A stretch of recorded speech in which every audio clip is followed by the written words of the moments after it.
Contact Entreprise vous présente Libreco.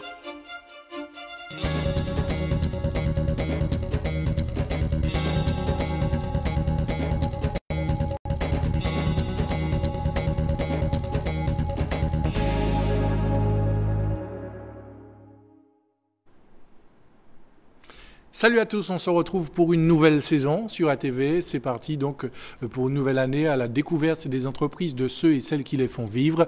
Voici donc pour le sommaire de ce soir. Holdex Environnement sur la voie de la préservation des terres agricoles. Sous la marque déposée Idée Verte, la société propose une gamme de 3 produits 100% naturels certifiés. Au cœur de cette petite révolution dans l'agriculture, un entrepreneur de 32 ans, il a misé sur des jeunes qualifiés et compétents pour constituer son équipe. Sans oublier nos chiffres et données économiques de Lille. Vous êtes prêts? Nous aussi. Libreco, c'est parti. Holdex Environnement a vu le jour en 2008 et compte aujourd'hui une dizaine de salariés. Sous la marque déposée Idée Verte, Holdex propose une gamme de 3 produits, le terreau universel, de l'amendement organique et de la terre végétale, des produits 100% naturels certifiés agriculture biologique et issus de l'industrie locale. Une petite révolution dans l'agriculture en Martinique. Charlotte Etienne avec François Brigitte et Mathias Delay. C'est au cœur de la campagne franciscaine, dans cet écrin de verdure, qu'Holdex s'est installé. Avec une usine qui tourne à plein régime et une production journalière de 2500 sacs, un carnet de commandes de 250 clients réguliers, c'est près de 30 tonnes de matières premières revalorisées chaque jour pour la fabrication de terreaux, d'amendements organiques et de terres végétales. Leur cible, les maraîchers, les professionnels de l'agriculture, les pépiniéristes, les grandes surfaces, les magasins spécialisés, les jardineries ou encore les horticulteurs ou tout simplement les particuliers. Avec un objectif, s'étendre sur le marché. Bien nous asseoir sur les 3 départements, Martinique, Guadeloupe, Guyane, mais aussi la Caraïbe, surtout parce que nous savons très bien que notre produit a une qualité qu'on ne trouve pas ailleurs. Le produit l'Idée Verte, justement, c'est un produit pile, donc c'est un produit local, 100% naturel, avec une meilleure qualité que les produits qui sont importés ici. Et nous avons aussi une parfaite traçabilité du produit. La Martinique a désormais son propre terreau, fabriqué à partir du compostage des différentes matières premières provenant des industries de l'île. Des industries avicoles avec la fiente de poule, la bagasse des distilleries et les déchets verts de l'élagage. Tous ces déchets sont recyclés et revalorisés. En fonction des différents types de produits que nous proposons aux consommateurs, nous avons des recettes bien spécifiques et particulières. Pour les supports de culture, on aura une recette donnée. Pour les amendements organiques, on aura une autre recette. Donc à l'issue de l'assemblage de ces différentes matières premières, qui sont issues du process de compostage, nous aurons une fermentation active de ces matières premières qui vont provoquer la décomposition du produit pour obtenir le produit final que nous allons ensacher. L'utilisation de ces produits dans les sols vont permettre donc d'apporter aux sols qui sont un peu fatigués, malgré les systèmes de jachère qui sont mis en place, et également avec des cultures intensives pratiquées sur l'île, vont permettre donc d'apporter de la matière organique, vont permettre de restructurer les sols, vont permettre également d'apporter une certaine rétention d'eau au niveau des sols. Changement de décor, nous sommes à l'habitation Lapalin, à Petit-Bourg, Rivière-Salée. Des champs de canne à perte de vue, près de 300 hectares. Pour cette parcelle de 30 hectares, il faut 1200 tonnes d'amendements organiques. L'amendement organique est utilisé dans les grandes cultures, la banane, la canne à sucre ou le melon. L'amendement organique, avant plantation, permet d'assainir le sol et de stimuler la flore microbienne. Françoise utilise l'amendement sur les plantations et le résultat sur les cultures est sans conteste. L'amendement, c'est une bonne chose pour les sols, pour la restructuration des sols. C'est une bonne chose pour la pousse des cannes aussi, puisque nous, à Lapalin, nous pratiquons la culture de la canne quand même depuis plus de 150 ans. Canne sur canne, c'est pas une très bonne chose pour les sols. Et aujourd'hui, nous avons la possibilité d'apporter ce compost qui permet justement une bonne régénération des sols et par là même une bonne pousse de la canne derrière. Plus de pesticides dans l'agriculture qui se tourne vers l'avenir et cela passe par la préservation de nos sols. De façon générale, l'agriculture martiniquaise est une agriculture propre. Il y a de nombreux efforts qui ont été faits, notamment en termes de production bananière, même en termes de production de canne. Et aujourd'hui, l'utilisation de ces produits-là marque bien l'intérêt des différents agriculteurs. En effet, avec les cultures intensives, donc on a un phénomène d'appauvrissement des sols qui se produisent. Et là, en apportant des produits tels que l'amendement organique, tel que nous le proposons à nos différents clients, nous avons la possibilité donc, de restituer au sol tous les éléments qui ont disparu au fil des ans avec l'application des cultures. Un savoir-faire, une revalorisation des déchets de notre île, un recyclage tourné vers l'avenir, protéger nos sols, nos cultures et respecter l'environnement, c'est la recette du succès d'Oldex. Et pour évoquer ce succès, justement, avec nous, Monsieur Mike Bernus, bonsoir. Bonsoir. Et merci d'être là. Alors, d'abord, première question, comment vous est venue l'idée d'exploiter cette activité? Alors, cette idée d'exploiter cette entreprise est venue tout simplement le goût d'entreprendre, suite aux différentes expériences passées que j'ai pu avoir dans ma vie. Donc il s'agissait pour moi de trouver une activité qui puisse être viable sur le marché économique d'aujourd'hui, compte tenu de la configuration actuelle du marché, compte tenu des entreprises historiques qui sont déjà installées. Il semblait difficile effectivement de pouvoir trouver une activité sur laquelle on soit sûr qu'il y ait un potentiel intéressant. Donc c'est parti de cette première motivation. Ensuite, c'était surtout l'idée de pouvoir réussir à s'autosatisfaire. Effectivement, on est sur un petit marché. On a des produits d'importation qui sont très présents sur nos marchés locaux. Par conséquent, l'idée est de réussir à trouver quand même des activités qui puissent, où on arriverait éventuellement à s'autosatisfaire localement. Et comment votre activité a évolué au fil des années? Alors écoutez, c'est une activité qui a évolué lentement, puisque nous avons rencontré des difficultés comme toutes les jeunes entreprises qui débutent en Martinique et ailleurs. Mais c'est vrai que nous avons commencé avec des moyens un peu plus restreints. Par conséquent, ça a pris du temps. Il a fallu également réussir à rassembler les personnes qui œuvrent au sein de cette entreprise, donc des compétences nécessaires pour avoir une progression légitime, ou la progression qu'on a pu avoir aujourd'hui. Et c'est au fur et à mesure, si vous voulez, avec l'évolution du marché, l'évolution de nos produits également, qu'on a pu s'adapter au marché martiniquais. Alors, il y a le contexte économique que vous évoquiez à l'instant, mais est-ce qu'il y a d'autres difficultés finalement dans le développement Écoutez, je pense que toutes les difficultés, elles sont très nombreuses. Tout d'abord, c'est déjà réussir à plaire aux banques. On va dire, il faut convaincre les banques, il faut être bancable. Donc c'est un travail qui a pris du temps. Aujourd'hui, nous avons donc des banques qui nous suivent, qui sont nos partenaires. On a pu également, par la réalisation de ce que vous avez vu dans le reportage, les infrastructures qui ont été mises en place, être aidés de la part de certaines collectivités, donc le Conseil général. Nous avons eu également un très grand support de l'ADEME, l'Agence de l'environnement et de la maîtrise de l'énergie, qui a eu un rôle essentiel quant au devenir de cette société, puisqu'elle nous a accompagnés pour des travaux que nous avons réalisés il y a 2 ans de cela. Et donc, si vous voulez, voilà, c'est au fur et à mesure, nous avons su faire face aux différents aléas qui se sont présentés pour aujourd'hui être sur ce plateau et vous parler de nos produits avec une grande fierté. Alors justement, à côté de ça, des produits qui ont des atouts, quelle garantie d'une agriculture propre à travers l'utilisation de vos produits? Alors si vous voulez, ce qu'il faut se dire, c'est qu'on a une gamme de produits aujourd'hui qui s'intéresse aussi bien aux professionnels de l'agriculture qu'aux particuliers.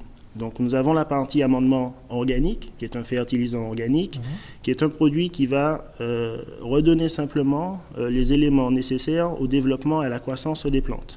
Donc via un apport soit localisé, soit des épandages, encore une fois, comme on a pu le voir dans le reportage. Ensuite, nous avons donc des produits, le même type de produits qui sont en sachet ou disponibles en big bag pour des apports vraiment bien spécifiques, localisés, donc toujours pour les grandes cultures et également pour les cultures maraîchères, vivrières, toutes les autres cultures de façon générale. Et puis nous avons la partie horticole, la partie particulier, que nous allons retrouver donc, dans tout ce qui est jardinerie et grande surface via donc, des ensachages différents, plus adaptés, et des produits également qui correspondent aux besoins des particuliers, aux amateurs du jardin de façon générale. De façon générale. Voilà. Quel accompagnement justement pour ces clients lorsqu'ils achètent vos produits? Mais aujourd'hui, on a la grande chance, encore une fois, d'avoir des compétences techniques qui font preuve qui donnent en tout cas de grandes explications, qui donnent des explications aux clients. C'est-à-dire qu'ils ne sont pas livrés à eux-mêmes? Non, qui ne sont pas livrés à eux-mêmes. Il y a un accompagnement des clients lié à l'utilisation des produits. Nous avons une ligne où on peut nous joindre tous les jours pour avoir des explications complémentaires. Il y a une présence indéniable de nos différents services sur le marché. Alors, Holdex est dirigé par un jeune entrepreneur de 32 ans. Vous avez misé sur des jeunes qualifiés et compétents pour constituer votre équipe. Portrait, regardez. À 28 ans, il est aux commandes de cette énorme machine à écran tactile. Après un bac STI électrotechnique, un BTS de maintenance industrielle, puis une année de formation en France de technicien supérieur de maintenance industrielle, Esdras est responsable de production. Dans mon métier, ce qui me passionne, c'est tout ce qui est nouvelles technologies. Essentiellement, les machines qui sont amenées à évoluer, notamment au niveau de tout ce qui est des outils de production. Depuis son écran, il contrôle toute la production ainsi que la vitesse de production de l'usine et la difficulté de sa fonction réside dans l'entretien des machines. Ça demande justement un entretien assez régulier au niveau des machines. Plus on entretient les machines et plus elles vont nous donner du rendement. On peut aussi justement les améliorer. Donc au fil du temps, donc au cours de la production, donc justement grâce au panel tactile, donc ce qui me permet justement de peaufiner mes réglages. Donc que ce soit en cadence, c'est-à-dire accélérer à la cadence, ralentir un peu la cadence, ça me permet justement une gestion assez en temps réel justement de l'ensachage. Grâce à l'équipe qui l'entoure, il a su prendre ses marques et s'intégrer sans difficulté. Et quand on lui demande comment voit-il l'avenir avec Holdex, c'est avec conviction qu'il répond. Un agrandissement du parc des machines, une production qui croît, avec toujours la bonne entente, toujours ce côté convivial entre les différentes personnes, que ce soit au niveau de la direction, que ce soit au niveau du corps ouvrier, que ce soit au niveau de tout, quoi. Et franchement, je sais qu'on est une bonne équipe, on est une équipe soudée qui je suis sûr, on va arriver très loin si on continue justement dans cette optique d'unité et voilà. Depuis tout juste 8 mois, il travaille et avoir un travail, il l'attendait. Pour lui, c'est une aubaine. Hervé, de tempérament très calme et un peu timide, s'épanouit au sein d'Holdex, où il est responsable d'exploitation. Avant, j'étais au chômage et Holdex m'a accueilli les wagons ouverts, donc voilà, j'ai foncé. Et puis, depuis moi, j'ai eu beaucoup de responsabilités. Ça me fait évoluer de jour en jour. Voilà, j'ai eu une bonne opportunité. Donc c'est à moi de la saisir au maximum et puis de grandir avec l'entreprise. Et quand on lui demande ce qu'il souhaite à cette entreprise qui lui a tendu les mains, il voit les choses en grand. Grandir et puis avoir, si possible, tous les marchés qui sont disponibles pour qu'on puisse s'agrandir un peu plus. C'est dans la compétence de son personnel, son envie de progresser, son désir d'œuvrer ensemble dans la même direction afin d'aider la Martinique à valoriser ses déchets, respecter son environnement. C'est dans cet ensemble qu'Holdex puise sa force. Alors, M. Bernus, on l'a vu, des jeunes motivés visiblement. Est-ce qu'ils ont bien compris le challenge qui est celui que vous avez décidé de développer depuis quelques années? Écoutez, vu ce qui a été dit effectivement dans le reportage, on peut constater avec quelle énergie, dynamisme et vigueur qu'ils défendent leur entreprise. C'est important d'avoir une équipe comme ça à ses côtés? C'est plus qu'important. La réussite d'une entreprise comme la nôtre aujourd'hui passe par une équipe soudée. Chaque personne a un travail bien particulier. À son rôle, finalement. À son rôle, du moment qu'il le fait avec le plus grand plaisir, le plus grand sérieux, on va dire, n'y a pas de raison qu'on ne puisse pas avoir un avenir serein. Alors, vous concernant peut-être un peu plus, quelle motivation dans un contexte de crise comme celui que l'on connaît, qu'est-ce qui peut amener aujourd'hui un entrepreneur à se lancer ? Écoutez, comme je vous le disais tout à l'heure, c'est le goût d'entreprendre, c'est le goût de réussir, le goût d'arriver à un objectif donné. On n'est pas un peu freiné quand on regarde la réalité économique ? Quand on regarde, tout le défi il est là justement, c'est-à-dire qu'il faut savoir en tenir compte de la réalité économique et en même temps avoir un petit côté, détaché de cette réalité pour justement ne pas être trop pollué par tout ce qui se passe autour, pour justement avancer dans la bonne direction. Et dans ce contexte justement, quelle est la ligne directrice pour mener un projet commun et fédéré comme on l'a vu, comme vous le faites ? Alors, à l'interne, je vais vous dire quelque chose, mais... La ligne directrice, c'est on fait la guerre et on comptera les morts après. D'accord. Voilà. Bon, ça résume tout de suite l'état d'esprit qui est celui du combat en fait finalement. Tout au quotidien, c'est un combat quotidien. Nous devons faire face à de nombreuses difficultés et heureusement, donc avec l'équipe que nous avons aujourd'hui, nous arrivons à les surmonter. Et visiblement de bonne manière. De bonne manière. Vous restez avec nous, Monsieur Bernus. On va vous retrouver tout à l'heure. Tout de suite, le chiffre de la semaine, moins 9%. C'est l'évolution de la vente de ciment au cours du premier semestre 2013. Détails et analyse.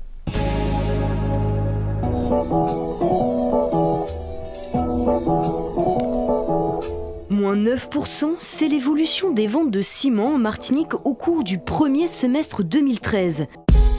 Les ventes de ciment constituent un indicateur fondamental pour la connaissance de l'état du secteur du bâtiment et des travaux publics dans notre économie. Or, les ventes de ciment ne cessent de chuter en Martinique depuis plusieurs années. Ceci veut dire que la crise du BTP est encore bien installée en Martinique. Les incertitudes liées à la défiscalisation, le niveau de la commande publique et les retards de paiement sont autant de facteurs qui empêchent le secteur de redémarrer. Jamais les ventes de ciment n'ont été aussi basses. Jamais les perspectives n'ont été aussi moroses. Et retour du bon plan cette saison encore dans Libreco, en prenant le temps de flâner dans la forêt ou le long des plages. La nature dévoile bien des trésors aux promeneurs attentifs. Graines Nature propose ainsi des objets de décoration naturelle constitués de graines, de bois flottés, d'écorces ou encore de coquillages. Découverte avec Ronan Bonnec. Notre environnement, un décor grandeur nature, source continuelle d'émerveillement et d'inspiration pour des objets déco, naturels et originaux. Je vais chercher tous mes éléments dans la nature, donc c'est vraiment le trésor de la nature et je trouvais que les graines que j'utilise presque dans toutes les compositions allaient bien avec le thème que je proposais. Donc graines nature, tout simplement. Et c'est lors d'un voyage en Guadeloupe que l'idée a littéralement germé. J'ai été dans une association de femmes qui utilisaient tout ce que leur proposait la Guadeloupe pour faire des objets déco. Donc en rentrant ici, j'ai pris une coque. Je l'ai mise d'abord à l'horizontale et après je l'ai mise à la verticale et j'ai commencé à mettre différents éléments dedans. Et voilà, c'est parti tout simplement comme ça. Des amis sont passés, m'ont dit que c'était très beau et ça m'a motivée. Bois flotté, coquillages, graines, écorces, autant d'éléments naturels qu'il faut assembler étape par étape. Dans un premier temps, il faut ramasser, donc se promener énormément sur la plage, dans la forêt. Les coques, il faut aussi aller les ramasser, les préparer, donc c'est tout un ponçage de la coque. Après, il y a un traitement de tous les éléments, la coque, la calebasse, le bois flotté, les différentes graines utilisées. Et donc après, elles sont ou peintes, ou vernies, ou vitrifiées, suivant le rendu qu'on veut obtenir et suivant la décoration. Des suspensions originales pour embellir son intérieur, tout en joignant l'utile à l'agréable. Vide-poche, porte-bijoux, porte-clés, présentoir pour les commerçants, plantes et éponges parfumées peuvent aussi s'y glisser, boîte à secrets sans oublier les messages personnalisés. La première coque que j'ai faite, c'était pour un monsieur qui voulait offrir un bijou à sa femme. Donc j'avais intégré un coffret dedans avec effectivement les mots amour et bonheur et ça a beaucoup plu et voilà, c'est des petits messages sympas à faire passer. Et pour passer commande, comment fait-on? Pour l'instant, la Maison du Coco à Trois-Rivières, il y a quelques productions qui sont déposées. Après, je fais essentiellement sur commande, ça peut être aussi sur certains marchés. Je mets un petit peu tous les événements sur Facebook ou sur mon blog. Et sur la fin de l'année, 2 jours pour un marché de Noël qui sera avec l'association Créart. Graines Nature propose donc une décoration naturelle et personnalisable selon les besoins, mariage, anniversaire ou occasion spéciale. Des créations uniques à petit prix pour sublimer son intérieur et se rappeler de la beauté qui nous entoure.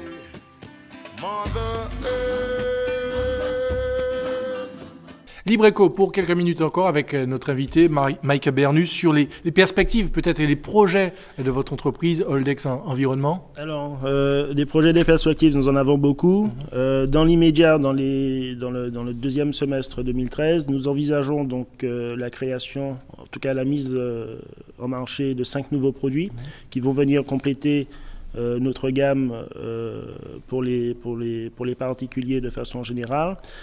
Donc si vous voulez, c'est une gamme qui vient s'ajouter à tous ces produits qui vont être disponibles très bientôt sur les tablettes des supermarchés et des jardineries, en tout cas des magasins spécialisés. Des produits de l'industrie locale. Des produits de l'industrie locale, tout à fait, exactement. Eh bien, merci en tout cas d'être venu nous parler de votre société et bon courage pour la suite. Vous saluerez toute votre équipe, votre jeune équipe qui a l'air motivée. C'est quoi le leitmotiv encore? On fait la guerre, on contre les grands après. Merci beaucoup. Allez, Libre Écho est quasiment terminé, mais juste avant, comme chaque semaine, l'actu Contact Entreprise. À noter sur vos agendas la conférence de presse de rentrée de Contact Entreprise ce mardi 10 septembre à 10h à la Maison de l'Entreprise. Voilà, Libre Écho est maintenant terminé. On se retrouve la semaine prochaine, même heure, même antenne. Passez une excellente soirée sur ATV.